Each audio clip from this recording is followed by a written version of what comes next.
Feminist women. Mulheres feministas. زنان فمینیست. Vanyu vachikonzero chevakazi. نساء. Mujeres feministas. Yam femini. Femactivismo. Nari mukti. Matapang na babae. Kechimai ka ishk.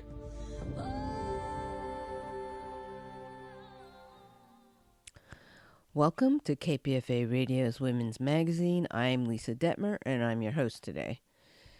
Today we will talk to three women directors of new documentaries that will be showing at the San Francisco Jewish Film Festival this month and early August that all challenge the traditional way of looking at the Holocaust, and some of which present strong anti-Zionist views, a position that is becoming much more acceptable among many in the U.S. now, so that is a welcome change. But before we look at the San Francisco Jewish Film Festival, we will talk to Wynd, Kaufman, and Valerie Sizemore, who are from the local grassroots Stop AI, about the existential threat that AI poses to our existence. Stop AI is a very committed group of local activists who are willing to put their bodies on the line as they seek a world that values humanity over machines and community care over profit. As it says on their website, they seek a world that embodies compassion and mutual aid. This demands a permanent and enforceable global ban on the further development of frontier AI technology. And it says they propose the formation of a citizens' oversight body with the power to regulate, ban, or dismantle technologies and related industries that threaten human rights and the world as we know it. They work to raise public awareness, influence decision makers and legislation, and engage in nonviolent direct action, which 5 members of their group did recently right here in San Francisco, the capital of AI. One of our guests, Wynd Kaufman, was part of the group of Stop AI members who blockaded the doors of OpenAI, a leading company in the global race to develop artificial general intelligence and artificial superintelligence that would match or exceed human capabilities across the board. Wynd Kaufman, a former professor at City College, was recently convicted by the San Francisco prosecutors of trespassing, interfering with a business, unlawful assembly, and refusal to disperse for her acts of civil disobedience, while she was able to present her necessity defense, arguing that AI was an existential threat and that her actions were a necessity to prevent greater harm. The judge didn't allow the jury to include that defense in its deliberations. But this case marks the first time a court got to hear some of the copious evidence that AI companies are gambling with our lives. Thank you, Wynd Kaufman and Valerie Sizemore, for joining us on KPFA Radio's Women's Magazine. Stop AI is a grassroots group using democratic and nonviolent methods to disrupt the reckless development of destructive AI, so it says on your website. You all have had many legal protests over the last year, including one in Wisconsin in front of Microsoft's headquarters, which I thought was kind of cool. But this year, when you participated in civil disobedience and chained yourself to the doors of San Francisco OpenAI, a leading company in the development of artificial general intelligence and artificial intelligence, and was recently convicted by San Francisco prosecutors for this so-called crime, and you used the necessity defense at trial. Can you tell us how you got involved in stopping AI, and why did you take this particular tactic, and what do you think of the effects of this action were? So I got involved because I went to some presentations that the organization Stop AI held. And I was shocked because even though I was very motivated to be against AI for various reasons, I mean, including the fact that AI fueled the genocide in Gaza, AI is fueling a dystopian surveillance state and increasing fascism. And, not to even mention the environmental effects and, the amount of energy and water the data centers are taking and will take. So there's so many reasons to be against AI. But what I was shocked about when I went to these presentations is that the organization wasn't as focused on those harms, the current harms, I would say, as they were about the fact that these companies are racing to develop frontier AI systems, which for me, the compelling thing was that even the experts, even the CEOs of these companies, even the godfather of AI acknowledge that there is an existential threat to humanity, and it's not necessarily small. The godfather of AI puts it at over 50%. So it's a known fact that this is dangerous, very, very dangerous technology, and yet they are racing toward it anyway. And so that just really was compelling to me. And I just felt like, wow, I've got to do something, and not necessarily just because of the existential threat, but really more, it had to do with the fact that these tech billionaires are not even just trying to go to a fascist state. They want to take over the US government. And they are just so fueled by their greed for money and power and control, and believe it or not, immortality, that this is just so unbelievable, really. I mean, it's like, yeah, I know I sound like a crazy person. I know that.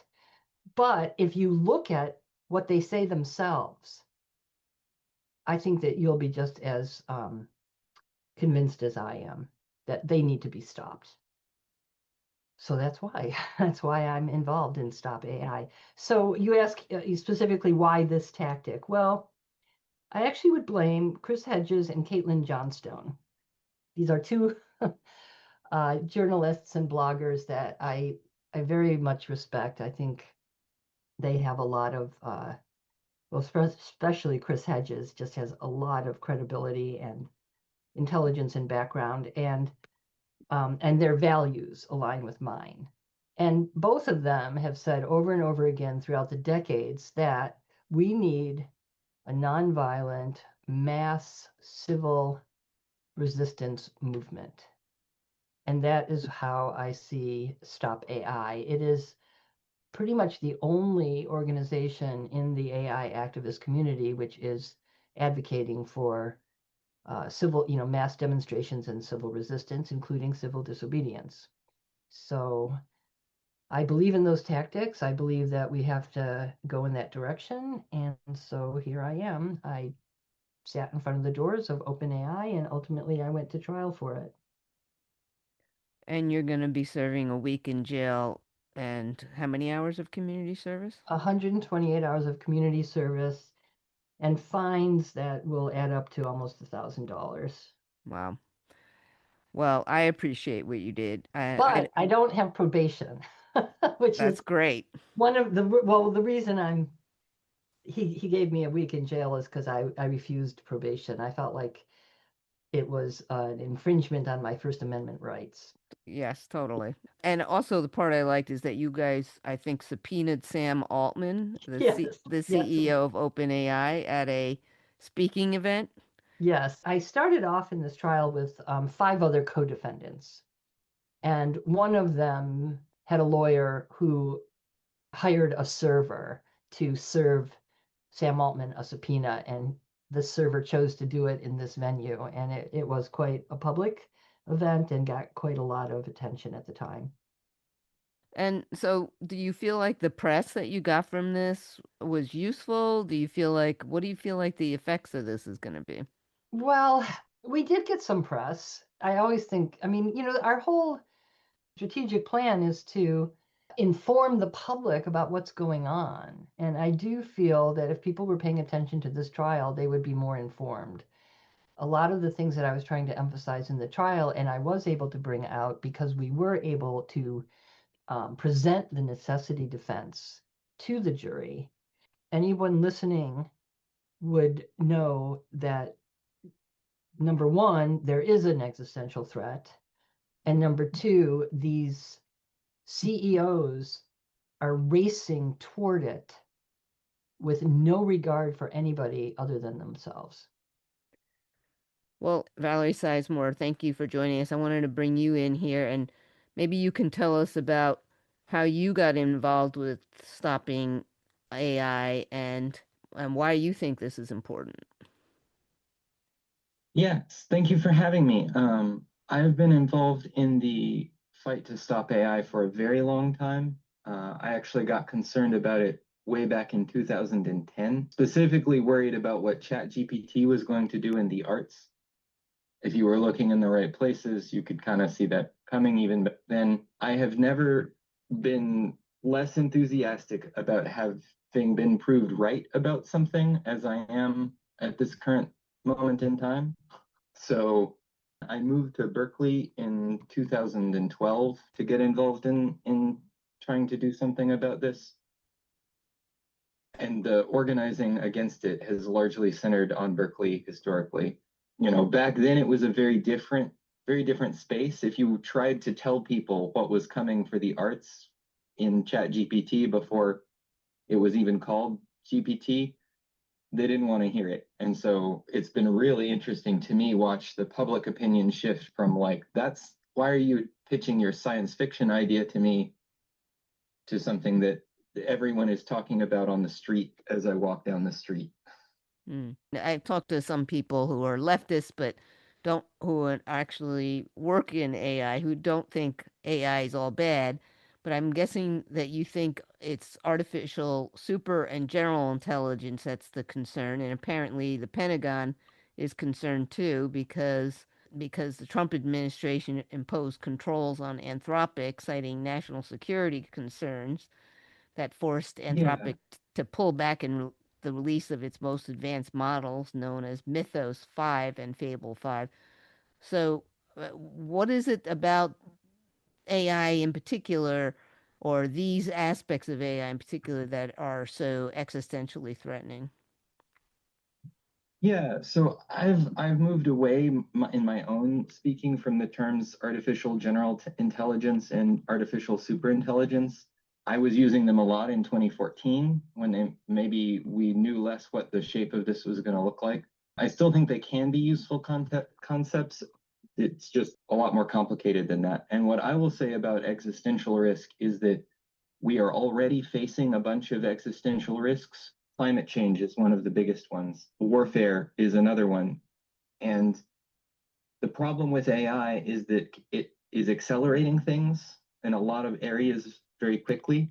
So any one of those areas where there's already been existential risk, it's just adding gasoline to a fire.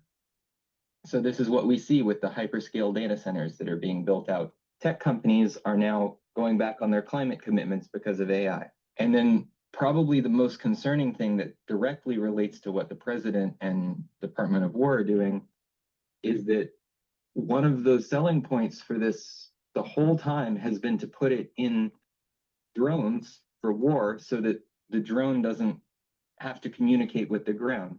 For a little while in Ukraine, and I think they still use these, the drones actually have a fiber optic cable that tethers them to the operator. Because if you're just broadcasting back and forth to the drone, you're giving away the position of both the operator and the drone. And so they just unspool like kilometers of fiber optic cable as they fly. But it would be so much simpler if you could just tell the drone the target you wanted it to hit, and then it could figure out the rest. And in fact, that is both Russia and Ukraine are developing such drones.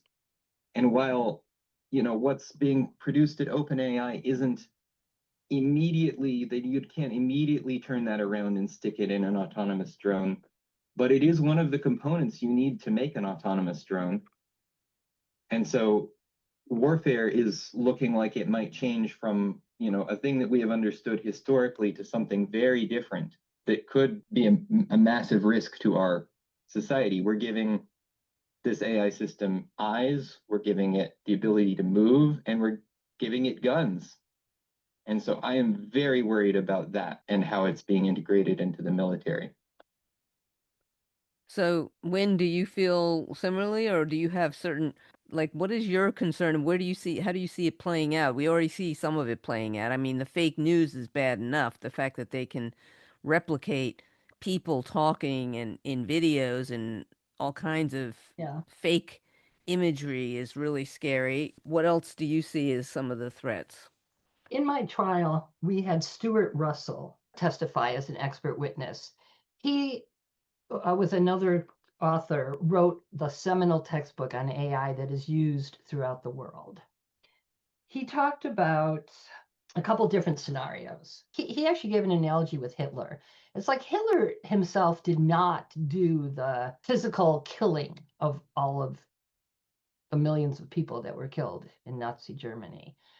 But what he did do is he convinced people of the rightness to act in that way.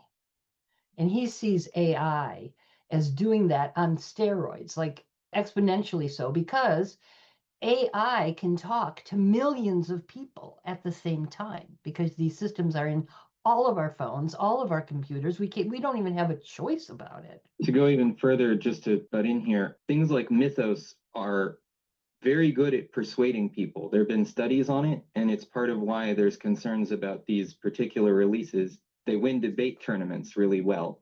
Yeah. So I think that was a very interesting point that he brought up in his testimony at my trial, that, they don't actually have to physically do anything. But he said they are also being given physical, manifestations, like, robots that are being used, for soldiers, or these dogs, these killer robots that police departments want. So there's a way that they can interact with the physical world beyond just manipulating humans to do whatever needs to be done physically. Even if they are just systems inside, a virtual world of a computer, those can really have a serious effect on the physical world. They can redirect financial systems, which would be devastating. They can, shut off power lines. They can reroute shipping. Mm-hmm. I mean, there's just so many things that the computers do for us that if these AIs manipulated, it could cause serious physical harm. And do you feel like people in power are concerned about it? And if they are, why are they not acting? Well, I think that there's varying levels to which people in power are concerned about it. Ironically, it seems to be more like right-wing Republicans that are more concerned about an existential risk than more liberal Democrats. But I also think there's psychology of it being a little bit too hard to believe. And so they can't really absorb it. And it's like a group think thing. Well, if someone else isn't doing anything about it, then why should I? Or even these companies say explicitly, well, I know it's dangerous and I think we should all stop, but I'm not going to stop unless everybody stops. A lot of it is psychological, I think. It sounds structural. That's that is how capitalism works. And there's a really important element to understand here. There's a mentality among these tech billionaires where they're actually okay with the human race becoming extinct. They see themselves as ushering in a superior intelligence. And they actually see themselves as maybe being uploaded into it. And so that's where I'm talking about the immortality. And so their motivation is for themselves to become like part of this, or at least ushering, kind of being the ancestors to these systems. It's kind of like they were brought into the world to usher in. Mm-hmm. And they also think that they're going to be immortal by becoming part of it. So it's something called transhumanism, where they actually want these beings to take over because they're superior to us. They're going to be more intelligent. So why shouldn't they? Mm-hmm. And Valerie, do you have anything to add to that in terms of this existential threat? You raised the concern about sort of fake news and propaganda. Mm-hmm. And so another concern that I have is just not anything driving this process super hard, but as we become unable to tell what is real and what is not, and people aren't really learning things for themselves, thinking for themselves as much as they were, that's its own kind of existential risk. The AI becomes, generally intelligent because we're falling and becoming less able to function because this thing is around. And so I think even that disinformation and persuasion capacity is its own kind of existential risk, even outside of almost anything else. Stop AI's on their website, one of their missions is to create a civilian kind of board that would oversee AI. I guess I'm having a hard time seeing how this would happen. It seems like this is so imbricated in capitalism, and that in capitalism, if any one company has an advantage which AI would be, that every company is going to take advantage of it. I'm curious, what do you see as a reasonable or feasible scenario for any kind of control or governance of AI or change about where we are from where we are, the trajectory we're on now? You bring up capitalism, and I think there is a little bit of like, maybe this is the trigger we are going to need to, we either rethink capitalism or like all of this comes crashing down at once. I don't know what that's going to look like, but we can't keep running from that conversation forever. Our economic system precludes continually rising energy use, like it requires that, and that's not sustainable. The planet can only dissipate so much heat. I have two things to add. One is that Sam Altman explicitly, but all of the CEOs don't see that as a bad thing. Like they're okay if the whole surface of the earth is covered with data centers and no longer able to sustain biological life. They're okay with that. They are okay with the extinction of humanity. Well, because they'll be living in their dream world inside the data center. And, why don't we just go ahead and convert the entire solar system to computronium is one way that these people might phrase it. Computation is all that matters, and they would like to go live in the computers. Exactly. That's how they become immortal. And the other thing, before I forget it, is that, this whole idea of, that we do have to challenge capitalism, and that needs to go away before we can really succeed. I mean, I do think, to me, that is part of the struggle, but I grew up under the nuclear threat, and I certainly didn't expect to live past the age of 20. And then I did. Why? Well, I attribute it to individual acts of people standing up and disobeying orders, like Stanislav Petrov did. And, there's a story you can look up on Wikipedia of one person that did not obey orders and didn't push the red button, and because there was a false warning that the US was attacking Russia. And he was like, no, I don't think so, and didn't push the button. And if he had, it would have started a nuclear confrontation between the superpowers. So I think individual acts are important. I think collective resistance is important. And I also think that international treaties are important. I mean, there was the nuclear non-proliferation treaty, and we can, try to recreate that. I do think that these systems are becoming so concerning that even Trump, who came into office with no regulations whatsoever, is now like, oh, well, maybe we do need it. So, and I do one more thing I want to say is that it's been traditionally the US in the nuclear arms race that initiated it, that fueled it, and perpetuated it. We are doing the exact same thing with AI. We initiated it, we're fueling it, we're perpetuating it. China is doing a damn good job of keeping up. But I do think that China actually has a lot more regulation and controls on their companies that are developing it. And they're much more concerned about the risks than our government seems to be. So we've got to get a world movement. And I think the civil oversight committee that we talk about on our website, it's going to have, the UN is not a perfect institution by any means, but I think it's the only one we have. And we have to go try to do it through that avenue. Okay. Anything you two didn't get to say that you want to say before we go? Stop AI. Don't participate in it. Don't let it use your intellectual work, creativity. Resist it. Sometimes you can't because, it's, we're all compromised by having to live in this world, but do the best you can. And the other thought I want to leave people with is your voice takes on the qualities of the people you talk to most frequently. And one of the reasons that I don't interact with LLMs is that I don't want to replace my voice with the LLM voice. And I just would like everyone to consider that in their own interactions with LLMs.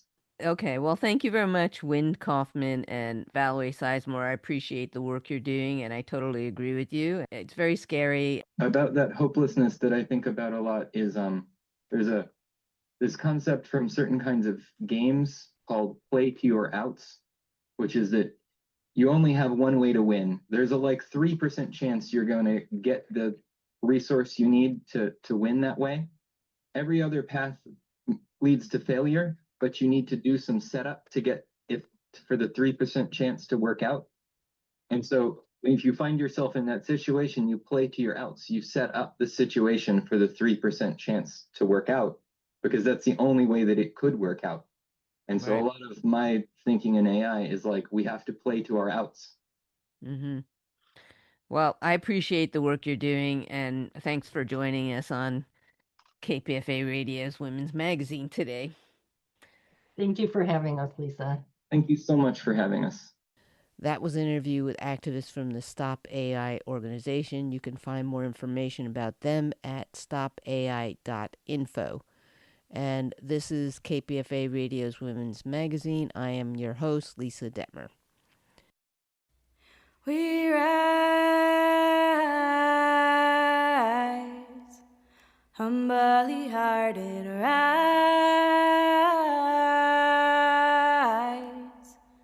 won't be divided rise, with spirit to guide us rise,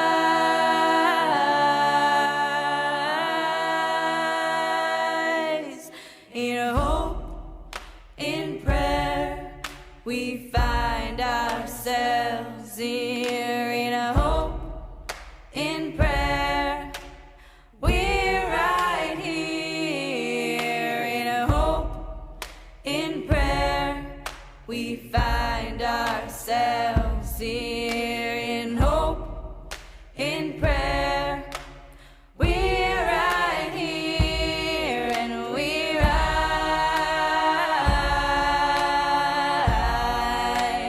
all of the children rise,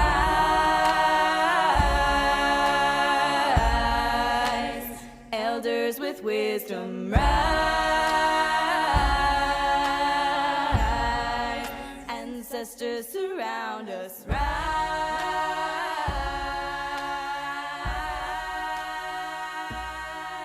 in hope, in prayer.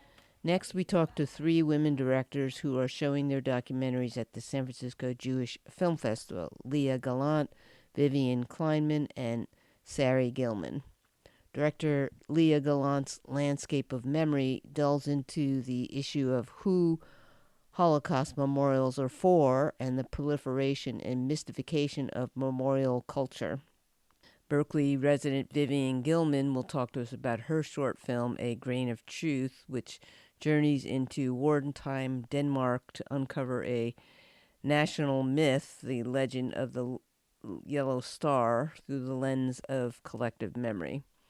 And fellow Berkeleyite Sari Gilman will be screening her work-in-progress short film American Jew about her father and how his sense of belonging to Judaism has eroded because of Israel. So welcome Vivian Kleinman, Sari Gilman, and Leah Galant to KPFA Radio's Women's Magazine. And congratulations to all three of you for your excellent films that are showing the end of this month and early August at the San Francisco Jewish Film Festival. Welcome. Thanks for having us.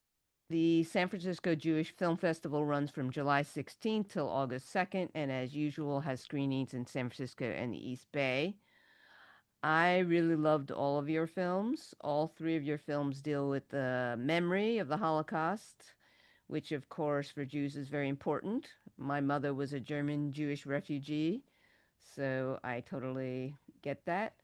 But also with the issue of collaboration and how we're still dealing with the Holocaust, whether by how we remember it or how we're affected by Israel's actions against the Palestinians. Leah Galant, I'd like to start with you and your film, your really excellent and powerful film, Landscapes of Memory. Your father's parents were Holocaust survivors, and you interview him in the film on their and his memories of the Holocaust.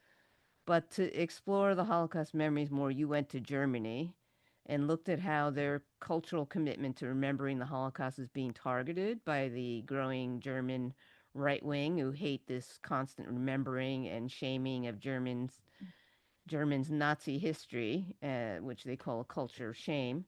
But you also look at how the German culture of Holocaust remembrances has become twisted and performative, that's my words, to justify the silencing of any criticism of Israel, which the German government sees as anti-Semitic. Those are my words, or my interpretation. You talked to a German Palestinian activist named Michael who was constantly arrested and harassed by the German police for even a very benign art performance. I don't think these are things people over here are necessarily aware of, for simply mentioning the Palestinians' forcible loss of their homeland. And you point out in the film that the critics of Israel are suppressed and arrested, but the far right are not. And you point out that the irony of how the German far right also uses a mantle of fighting anti-Semitism to lobby for their horrible racist anti-immigrant policy, usually targeted at people from the Middle East. Can you talk about your film and how you came about to go to Germany and ultimately question the Holocaust remembrance industry as it's run by the state? And ultimately ask, who is this Holocaust remembrance for? Yeah, thank you, Lisa. Thank you for having me. And I'm really happy to be in conversation with Sari and Vivian about your films that I can't wait to see, because I do think right now we're at this point within definitely the Jewish community of looking at the history of the Holocaust and how it is being used and misused across political spectrums, not just in Germany, but even here in the US. And so I think for me, though, with this film, it really was built around this inquiry that I had of why and how does Germany have such a robust memory culture? Why doesn't the United States, around slavery and indigenous genocide and many other atrocities committed? And so that question led me to Germany in 2021. And over the course of my time there and then subsequent years, this question sort of changed based on what was happening in front of me. And of course, politically, a lot was happening. As you mentioned, the rise of the far right, which is the AfD party in Germany, the Alternative for Deutschland, which is now, I believe, second in the national polls. It keeps climbing. Yeah, and then also being around Jewish and Palestinian co-led vigils for slain journalist Shireen Abu Akleh in 2022 that was preemptively banned due to possible quote unquote anti-Semitism. You can see this on the German government website for Nakba Day 2022. It is still there, and it does cite fears of anti-Semitism. So that point really was for me kind of the what is going on here, what is happening. And I try to make sense of this communicating with my dad, who is a second generation survivor, a descendant of Holocaust survivors, unfortunately also diagnosed with ALS, which is Lou Gehrig's disease. And so as he's sort of losing his ability to communicate and eventually pass on these memories, I'm simultaneously on a collective scale in Germany trying to make sense of what these memories even represent. So this is really the main crux of the film, which I can, of course, go into more detail. And we meet, as you mentioned, Michel, a Palestinian artist living in Berlin, who is constantly being suppressed and repressed just based on his status as a Palestinian, and a German Nazi descendant, Johannes, and also a Jewish Holocaust survivor descendant artist, Eli. And so their three stories, plus communicating with my dad, thread us along this journey, which really starts in 2021 and follows through 2024, well beyond, October 7th, of course, as a critical point in the film as well. Yeah, the issue of how any country like Germany, South Africa, Israel, or the US, who have all done unspeakable crimes against humanity, are held accountable for their crimes is a issue for many countries.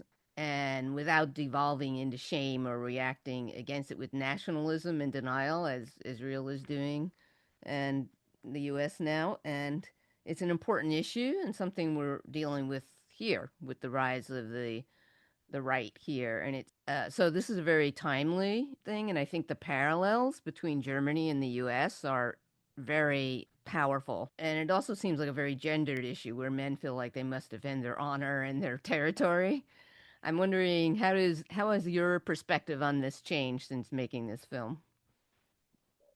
Yeah, I mean, I think my mother, just to speak to the connection to the United States, my mother is a survivor of 9/11, and we saw how that was used to manipulate and manufacture consent for an illegal war in Iraq, killing millions of innocent people in the region. And I think so we were very sensitive to this happening again, in real time with the Holocaust memory. And so I think just my understanding of collective memory and how it's formed has changed, realizing that institutional top-down memory work is at risk of being weaponized the most, and really the grassroots, artist-based, organizer-based memory work is the future that I think I'd like to see, and in any community across the world that has a collective memory that they're dealing with, and to protect the integrity of these memories, because then what happens is that they become meaningless. And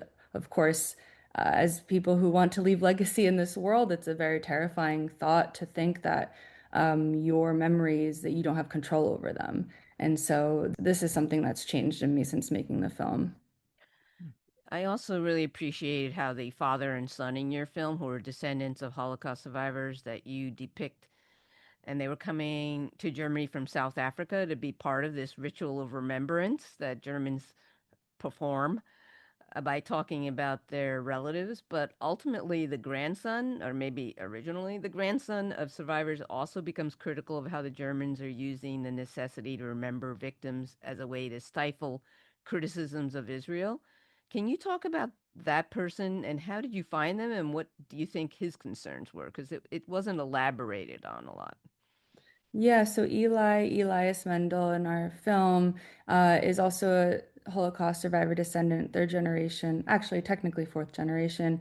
And we met at Sachsenhausen concentration camp at a descendants gathering.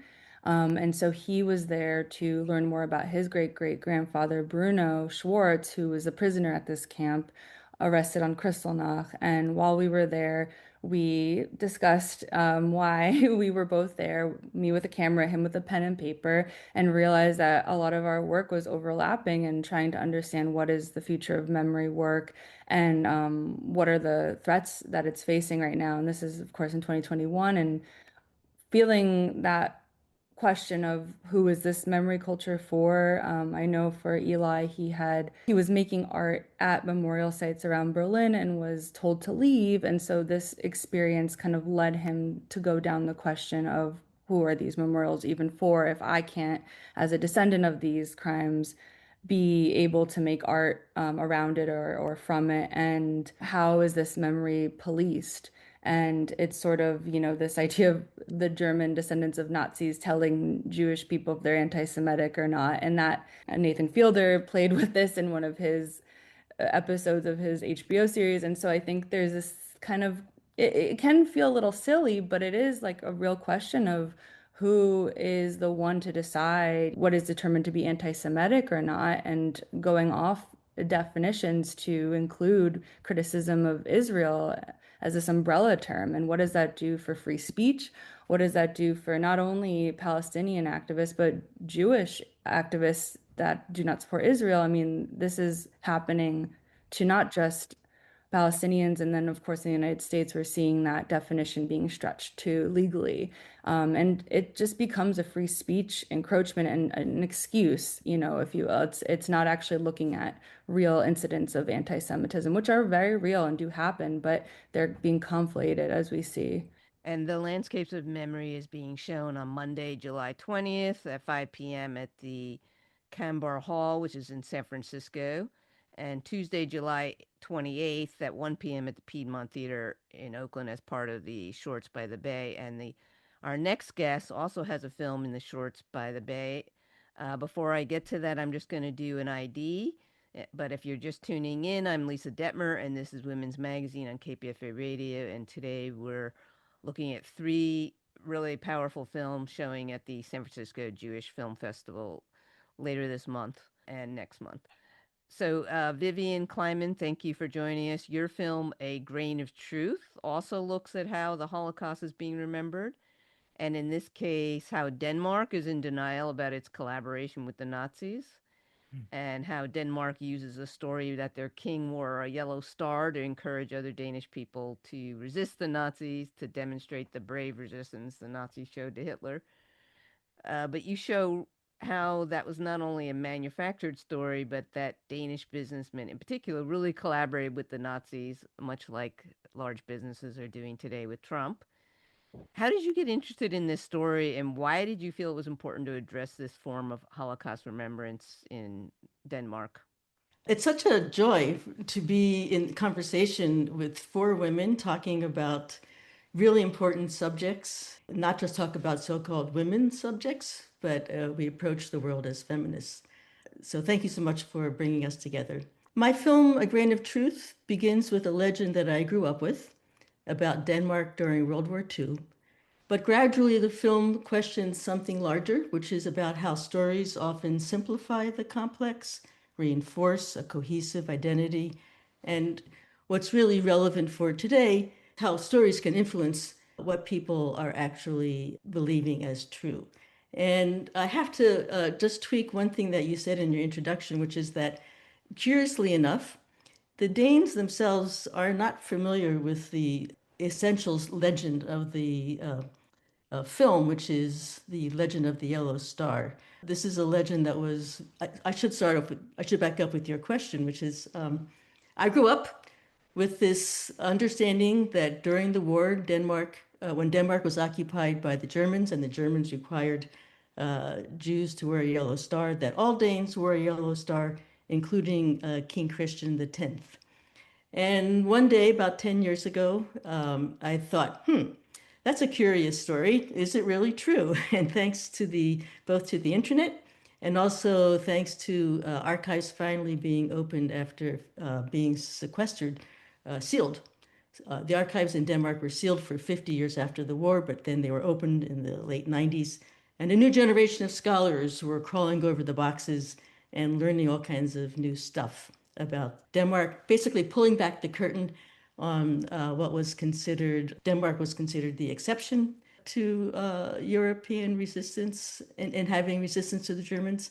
As it turns out, it was more complicated.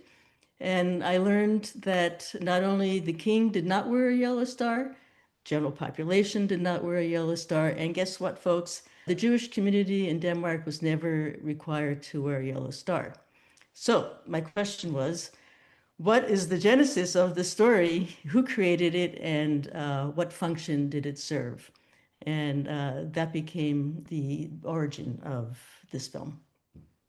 Right. I'm sorry. They may not have believed that myth, but they certainly, as you pointed out, did seem to believe that they were in great resistance. They had suppressed certain aspects of history. And there was a film called Matador that you mentioned. Maybe you can talk a little bit more about how they came to terms with some of their Danish businessmen collaborating with the Nazis and how that has affected Danish recognition. Right. Well, when you go around Denmark, or even when you go around this country and speak to Danish Americans or people with their heritage and going back to Denmark, you will always hear how my grandparents, my great-grandparents were part of the resistance in Denmark. And curiously enough, if you were to total up all the people who were who say that they were part of the resistance, it would probably exceed the population of Denmark at the time. While it's true there was a powerful resistance presence in Denmark, and in fact it was led by the Communist Party, much to the chagrin of many Danes.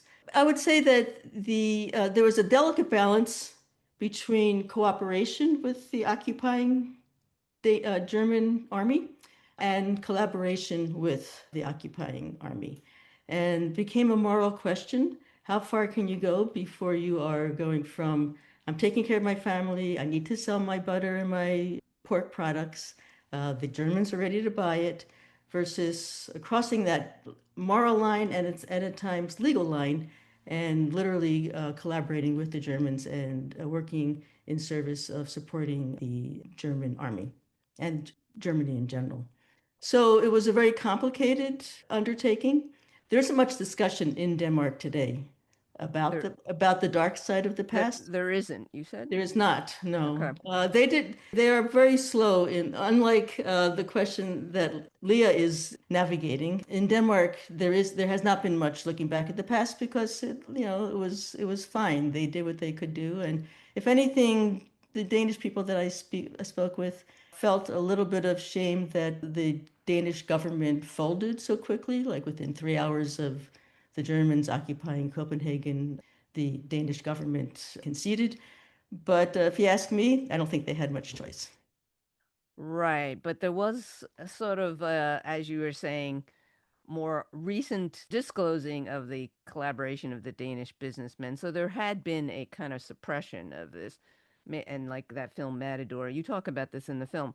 I think it's really all important about how we talk about how do we become accountable without being in denial.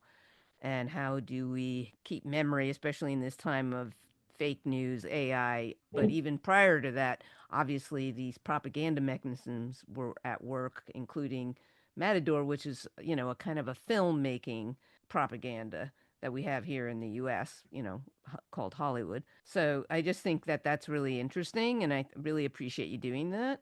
And I'm just wondering, are you thinking of making this into a longer film? Because there's so much more to explore, especially the part you just mentioned about the Communist Party. No, looks like a no. I would have loved to have done it. Should be an hour documentary. Honestly, I could not raise any more money. I got one small grant to make the film from the Claims Conference, which is a wonderful fund. But it's very difficult these days. It's always been hard. It's especially harder to do a film these days on the past, on history. If one wants to do a project about, crime, true crime, or a famous musician, or a highly successful person, then you're shoo-in. But if you're doing a more thoughtful piece, something that's more contemplative, something that's inviting critical thinking, rather than something that's exposing some scandal, then it's very difficult to raise funds, especially now in the age of the White House destroying our funding, such as National Endowment for the Humanities and the Arts, etc. Well, yeah. And that's why I appreciate all of you, and that's why I'm doing this show. And I think it's really important that we support the artists who are standing up and speaking back, and also struggling under the economic embargo of truth. Let me speak to Matador for another moment, since you've asked about it specifically. Matador was the most famous, most watched TV series of all time. Probably, well, I could say until about 10 years ago. I don't know today, but until about 10 years ago. Looking back in the past, it looked at pre-war Denmark, the wartime, and then immediately afterwards. Looking at that series reminded me of my experience of working with Marlon Riggs, with whom I collaborated on a few projects, but in particular one called Color Adjustment, which was an examination of the representation of African Americans in primetime television here in the US. And what we did is we looked at Matador, and we saw a very similar situation where the producers were painting a rosy picture of the past. This one farmer is presented as he's a very jovial and very appealing figure, and he basically sticks his thumb up at the Germans and does his most to irritate them, when in truth it was the pig farmers who were benefiting enormously and profiting from sales to the German army, but primarily because they were not allowed to continue to sell their products to England. So it's a complicated story, and basically in Matador, this most popular TV series in Denmark, the past is presented through rose-colored glasses. Both of these films really raise the issue of how we're going to live in this country. Are we going to be collaborators? How are we going to stand up? And how do we create change when it's so normalized and our economic well-being is threatened? So I really appreciate you, both of these films, as well as the next film, which we will get to. I just want to say A Grain of Truth by Vivian Kleinman is being shown as part of the Shorts by the Bay at the Jewish Film Festival. And that is Saturday, August 1st at 1 p.m. at the Piedmont Theater, and I highly recommend you get to see all of them, including this next film that we're going to talk about. The final film we're talking about is the film by our last guest, Sari Gilman. It is a work in progress and is tentatively called American Jew, and it is also part of the Shorts by the Bay on August 1st. So, Sari, you've made other well-known films, including Saving Capitalism about Robert Reich, and in this film you talk to your father about his feelings about being Jewish and growing up in New York in a Jewish neighborhood, and you talk to your father about how his sense of belonging to Judaism has been eroded because of the actions of Israel, and how he is ashamed of his people as Jewish people who suffered oppression and would now be and are now the oppressors. Can you talk about that? How did you come to this film? Why did you want to make this film? Yeah, sure. First, I just wanted to echo the sentiments of Vivian and Leah in just expressing my gratitude for this opportunity to talk about these issues, especially Israel-Palestine, when for so long voices that are critical of Israel have been suppressed. And I feel like the conversation is slowly changing, and I'm just really grateful to be a part of it. I was basically raised by a father who was an anti-Zionist in a time and a place where that was really, really unusual. He is now 85. He grew up Orthodox. He raised me in a town that was 85% Jewish. And even though we were totally secular, we were 100% Jewish identified. He never used the word anti-Zionist. He's not really into labels in that way. But I just grew up with a father who was really plain about his view, which was that there were people living in Palestine before the Jewish state was formed. And I think I was driven to tell this story really out of curiosity in some way. I knew my father had these feelings. I think I inherited these feelings, which of course made me feel very alienated in this 85% Jewish, very Zionist town.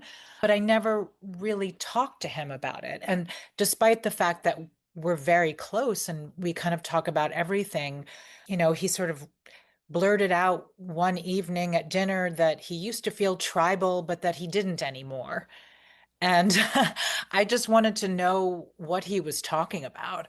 And so in a series of conversations over the course of over 10 years, I just wanted to tease out all of his feelings.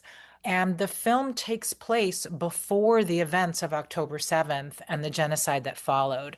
There was a time when I considered including some conversations that took place after that, but I really ultimately felt the film was stronger as a statement that the atrocities have been happening for a very, very long time, and that his feelings of belonging, as he says, the feelings of erosion have been ongoing.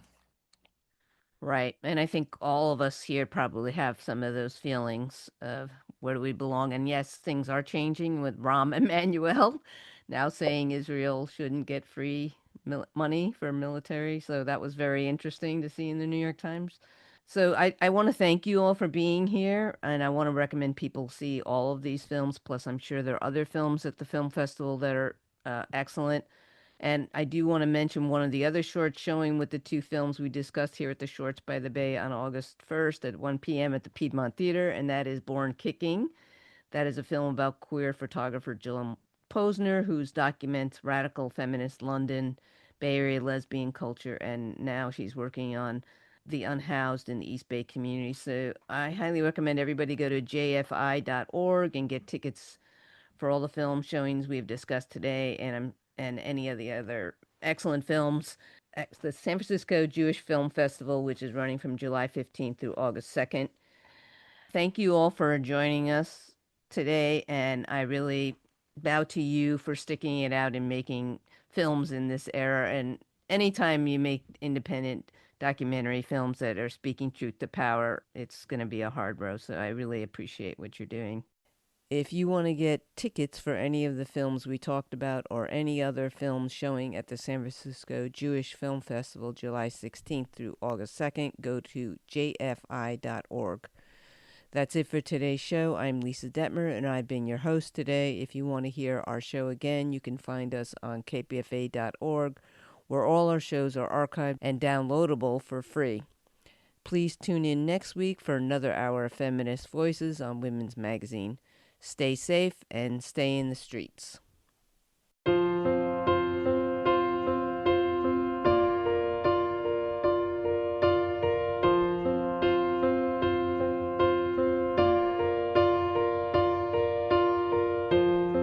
Imagine there's no heaven. It's easy if you try. No hell below us. Above us only sky. Imagine all the people living for today. Imagine there's no countries. It isn't hard to do. Nothing to kill or die for. No religion too. Imagine all the people living life in peace. Ooh. You may say I'm a dreamer, but I am not the only one. I hope someday you will join us, and the world will be as one. Imagine no possessions. I wonder if you can. No need for greed or hunger. A brotherhood of man. Imagine all the people sharing all the world. Ooh. You may say I'm a dreamer, but I'm not the only one. I hope someday you will join us, and the world will live as one.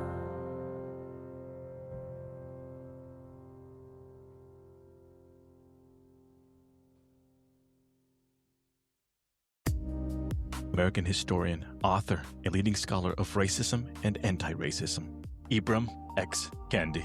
The major theory that's being used to get people to consent to their own domination is Great Replacement theory. This is a political theory that suggests that there are these globalist elites who are enabling peoples of color to displace the lives and livelihoods and even electoral power of white people who apparently therefore need authoritarian protection.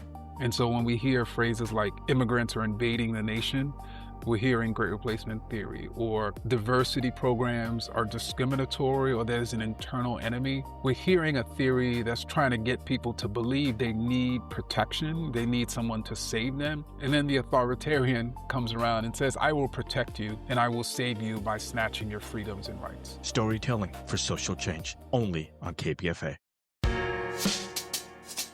Let's be honest, there are plenty of subscriptions taking your money and giving you very little back. KPFA is not one of them. The station is here every day, free, bringing you independent news when it matters most. That only happens because listeners step up as monthly sustainers. A guardian of KPFA means your subscription keeps this station free for everyone, including people who cannot afford to give. Right now, one of the kindest things you can do is help somebody stay informed. Become a guardian at kpfa.org.